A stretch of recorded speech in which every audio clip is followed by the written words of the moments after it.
This video walks through various scenarios of user device authentication. In this example, the device is a shared device, with barcode set as the comparison source. Primary authentication is set to SSO, secondary authentication is set to passcode, and the fallback authentication is set to admin bypass passcode.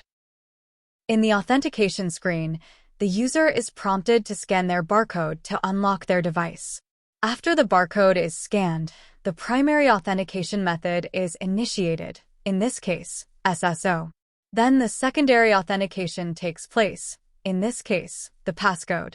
After entering the passcode, the user gains access to the device. To demonstrate use of the admin bypass passcode, in the authentication screen, scan the user barcode.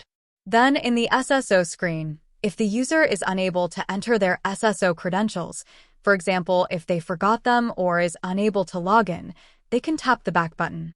This allows the user to switch to an alternate authentication method.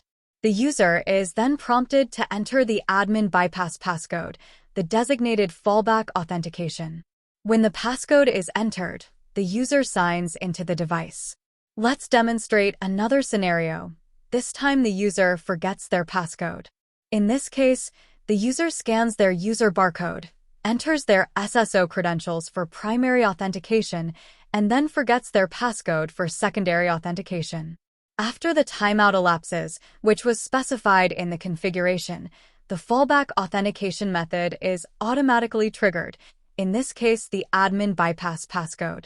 After entering that passcode, the user can sign into the device. To sign out of the device, the user can launch Identity Guardian and then tap on the Sign Out button. Or, in the notification drawer, tap Sign Out in the Identity Guardian notification. After sign out, the authentication screen appears. This concludes this video. Thank you for watching.